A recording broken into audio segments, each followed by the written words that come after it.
Bonjour à tous et bienvenue sur cette chaîne.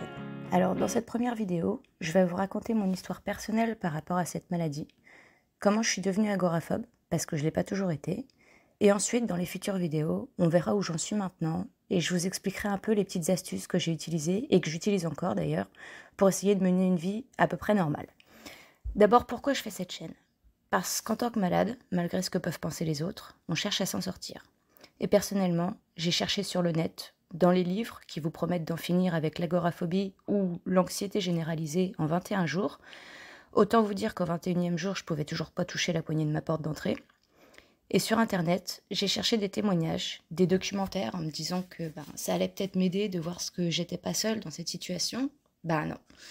J'ai trouvé que des Vie ma vie ou des docu-chocs où on vous montre une personne qui souffre d'agoraphobie avec en voix off Micheline, 32 ans, n'arrive même plus à accompagner sa fille à l'école qui se trouve au bout de la rue.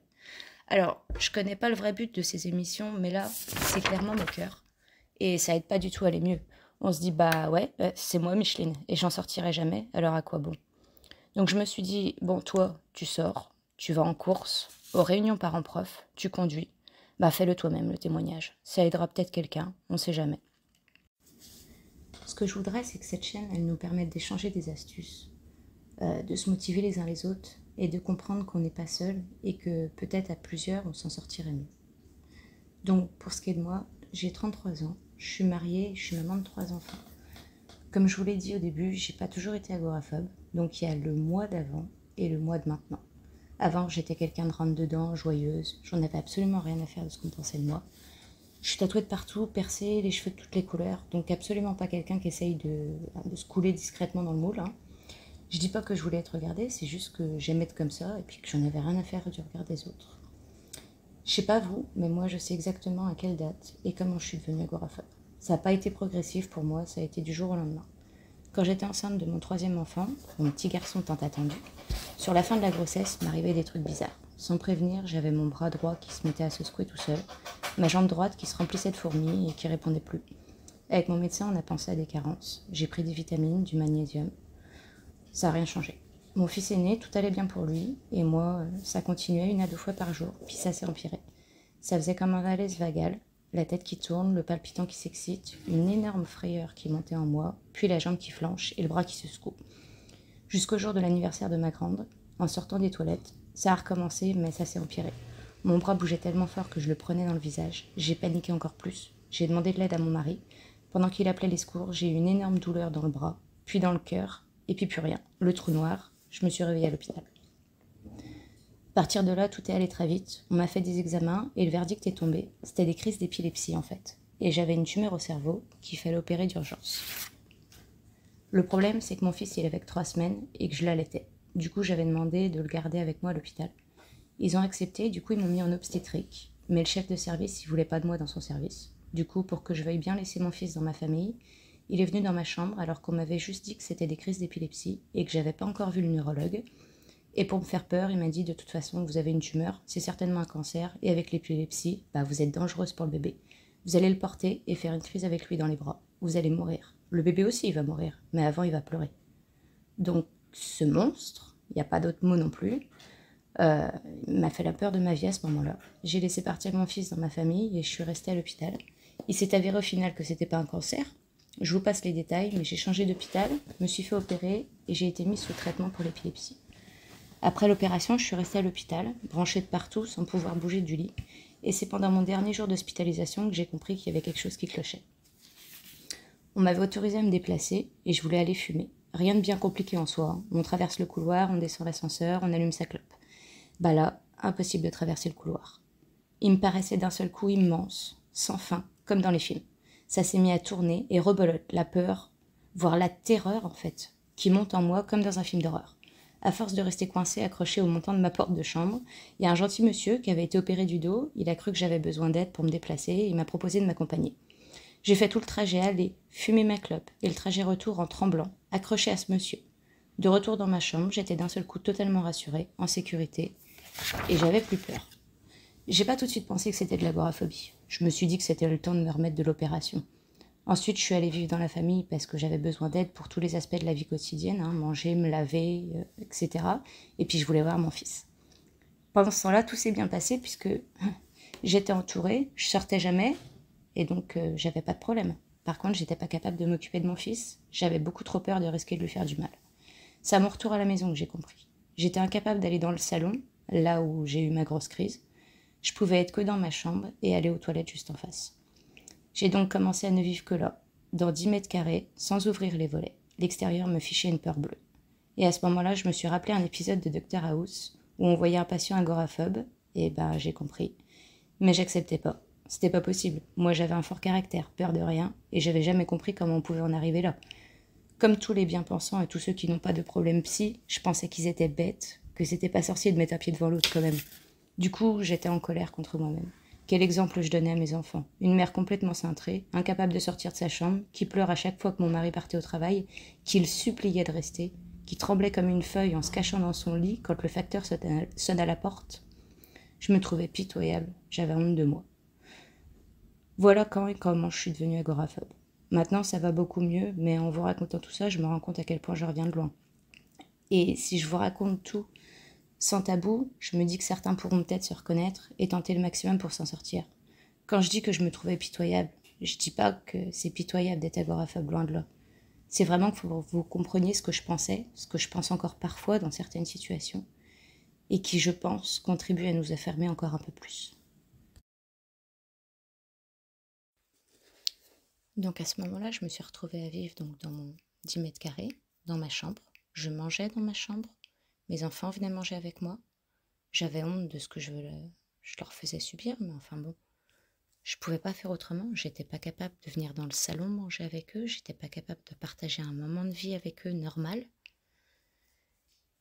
Et ça a dû durer bien 6 mois, parce qu'en fait, il fallait déjà le temps que je me remette de l'opération, le temps que j'assimile les médicaments antiépileptiques, parce que le traitement était très lourd. En plus, celui que je prends rend dépressif, ce qui est bien, c'est vrai que j'en avais vachement besoin à ce moment-là. Et donc du coup, il fallait le temps que j'assimile tout ça et que je me remette de l'opération. Donc ça a duré à peu près 6 mois, jusqu'à ce que mon mari, qui est pourtant extrêmement gentil et m'avait aidé tout au long, pète un petit peu un câble et me dise c'est plus possible.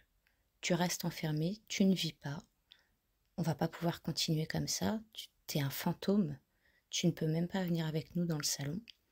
Et en fait, ça m'a fait un électrochoc parce qu'il a été gentil, il m'a laissé les 6 mois quand même pour essayer de décanter un peu dans mon coin.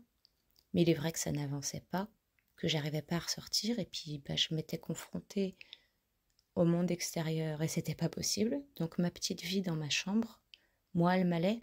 Mais en fait à ce moment-là, quand on en a parlé, quand il a un peu pété un plomb, je me suis dit mais en fait tu passes à côté de tout, la vie de tes enfants, tu passes complètement à côté de tout. Tu vas tout rater, tu vas rester une pauvre fille jusqu'à la fin de ta vie, tes enfants sont jeunes. Tu veux les voir grandir, tu veux les accompagner à l'école, et là tu vas rester coincé.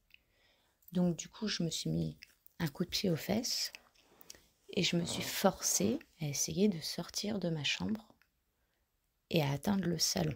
Donc ça a été très long, j'y suis allée petit pas par petit pas, mais j'ai réussi à atteindre le salon.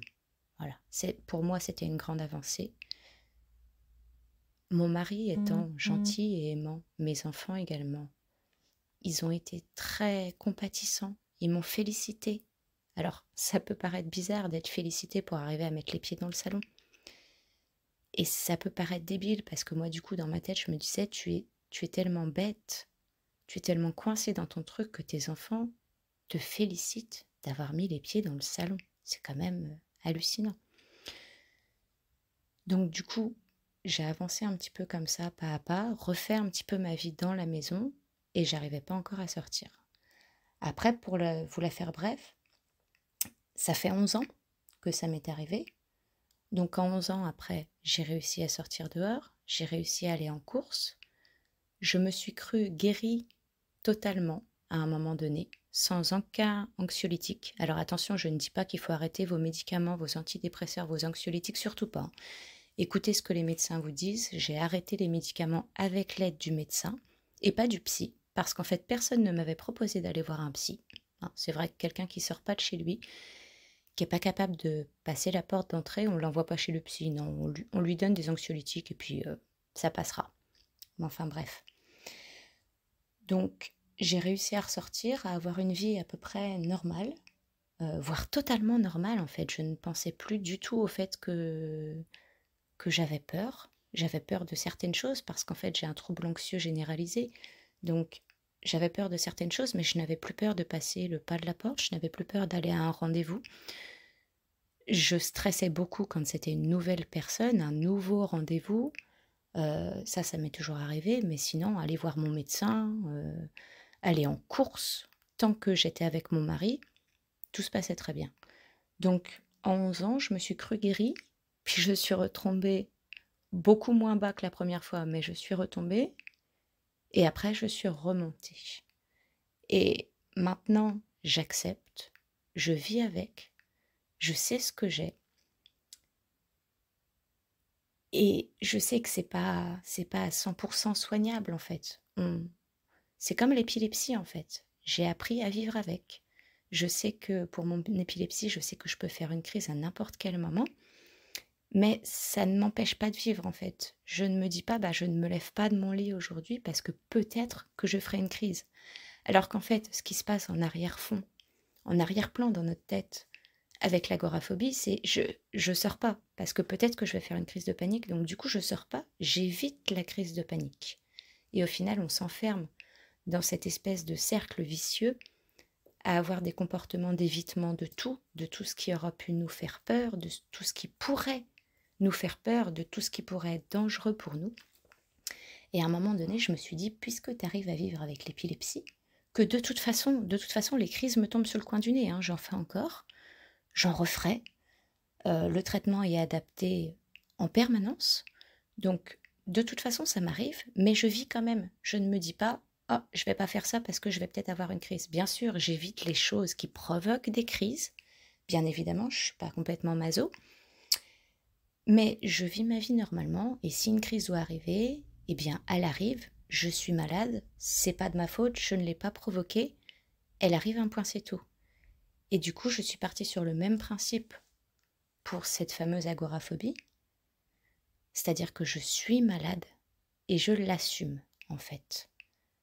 Parce que j'avais très peur que les gens autour de moi sachent que j'avais une maladie psy, que je ne me sentais pas en confiance, que j'avais peur d'aller au supermarché, que j'avais peur, vous savez, quand vous vous trimballez au supermarché, vous êtes super content, vous y arrivez, et là d'un seul coup, il y a la vendeuse qui arrive avec sa tablette de Milka et elle vous attaque en fait, elle ne se rend pas compte, mais elle investit votre espace personnel pour vous dire, vous voulez goûter mon chocolat? Ça, c'est... Clairement, j'ai encore beaucoup de mal avec ça, mais j'arrive à me replier sur moi-même et à me dire, c'est pas la faute de cette femme, elle ne sait pas que tu es malade. Donc, maintenant que j'assume, dans certaines situations, je ne dis pas que je le crie sur tous les toits, mais dans certaines situations, j'assume mon agoraphobie, j'assume d'avoir besoin de l'aide de quelqu'un, de demander à quelqu'un de m'accompagner quelque part, à un de mes enfants, à mon mari, à une amie, de dire aux gens, d'accord, on sort au restaurant, mais si je ne me sens pas bien, je te préviens, je peux repartir. Voilà, on plie bagage et on s'en va. Et en fait, on y va beaucoup plus confiant parce qu'on se dit, les gens autour de moi savent et vont m'aider en fait. Bon, après, tout le monde n'est pas gentil, tout le monde n'est pas tout rose, tout le monde n'est pas sympa. Et la plus grosse problématique à laquelle je pense on a affaire, c'est que comme moi je pensais avant d'en être atteinte, les gens pensent que nous sommes bêtes, que nous ne sommes pas capables de faire des choses de la vie quotidienne que tout le monde fait sans se poser de questions. Les gens, ils ne se posent pas de questions quand ils sortent de leur lit, quand ils passent le pas de la porte pour aller voir la boîte aux lettres, quand ils montent dans leur voiture pour aller au travail, rencontrer plein de gens, aller dans un supermarché bondé. Ils ne se posent pas de questions. Ils le font. Et donc, du coup, ils nous voient, nous, comme des gens bizarres, des gens qui ne savent pas faire. Et en fait, il y a certains à qui vous allez le dire, puis qui vont se moquer, clairement.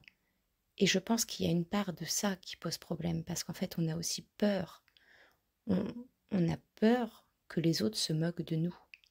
On a peur que ça se voie, que ça soit placardé sur notre front, qu'on est bête, qu'on n'est pas capable, que tout un tas de choses, en fait.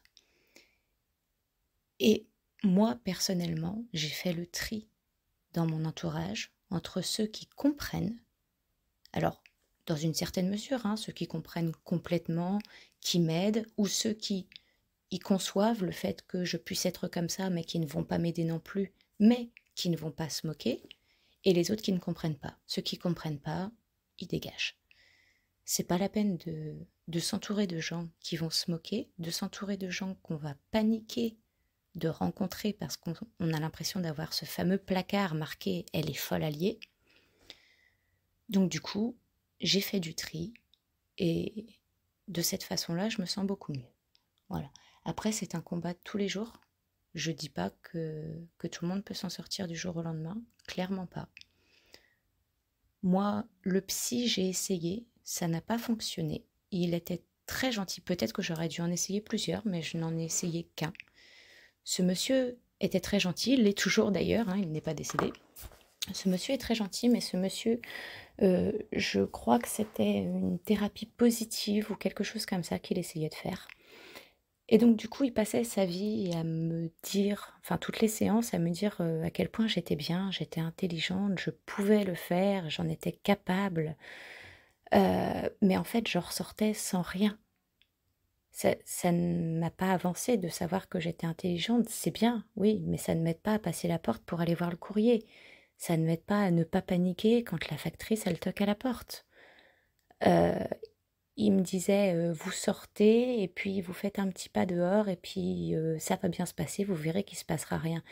Mais alors ils sont bien gentils avec il ne se passera rien, sauf que quand vous lisez les livres ou que vous écoutez les psys qui vous expliquent que l'agoraphobie ne va pas vous tuer parce qu'en fait vous faites des crises de panique et qu'il faut se dire dans sa tête que c'est juste une crise de panique, alors c'est peut-être bien pour les gens qui ne font que des crises de panique, qui n'ont pas de problème sous-jacent. Mais moi personnellement, je n'arrive pas à distinguer est-ce que je suis en train de faire une crise de panique ou est-ce que je suis en train de faire un début de crise d'épilepsie et que je vais tomber là, maintenant, en plein milieu de la route ou en plein milieu du supermarché devant tout le monde. Donc, quelqu'un qui est cardiaque et qui sent des palpitations, comment sait-il s'il est juste en train de paniquer à cause de son agoraphobie ou à cause de son anxiété, ou est-ce qu'il est en train de faire une crise cardiaque? Donc moi, tout ce qui est de se dire « je suis en train de paniquer, mais tout va bien, ce n'est rien », dans les débuts, vraiment, ça n'a pas fonctionné. Parce que moi, je me disais, oui, mais tu te dis que c'est rien, et peut-être que c'est une crise d'épilepsie, et ma pauvre, t'es en voiture, et si tu te plantes dans le décor avec tes enfants dans la voiture, si tu blesses quelqu'un en face. Et donc, du coup, la panique redoublait, et ça n'en terminait jamais. Enfin voilà, je vais m'arrêter là pour cette première vidéo, parce qu'elle est assez longue, tout de même. Je vous raconterai par la suite les hauts et les bas, parce qu'il y a eu beaucoup de bas, on rechute, peut-être pas tout le monde, mais moi personnellement j'ai rechuté, moins bas que la première fois, mais tout de même assez bas. Et puis quand on s'est relevé une première fois, par contre, on sait qu'on peut se relever. Donc ça donne du courage pour réessayer et se dire je m'en suis sortie une fois, donc je pourrais m'en ressortir une seconde fois. Si je retombe, c'est pas grave, mais je vais réessayer. Voilà. N'hésitez pas à vous abonner à la chaîne, si ça vous a intéressé, si ça vous a plu, parce que moi, personnellement, je n'ai pas trouvé de contenu comme ça. Alors peut-être que j'ai mal cherché, mais je n'ai pas trouvé de contenu comme ça qui m'intéressait, qui me plaisait et chez qui je pouvais me reconnaître sur les réseaux.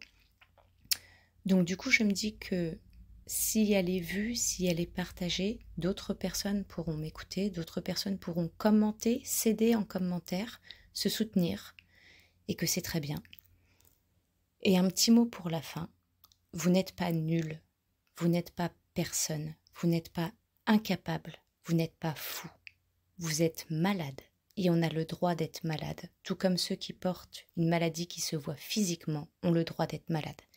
C'est pas parce qu'on n'a pas un fauteuil roulant, qu'on n'a pas des béquilles, qu'on n'est pas malade. Prenez bien soin de vous.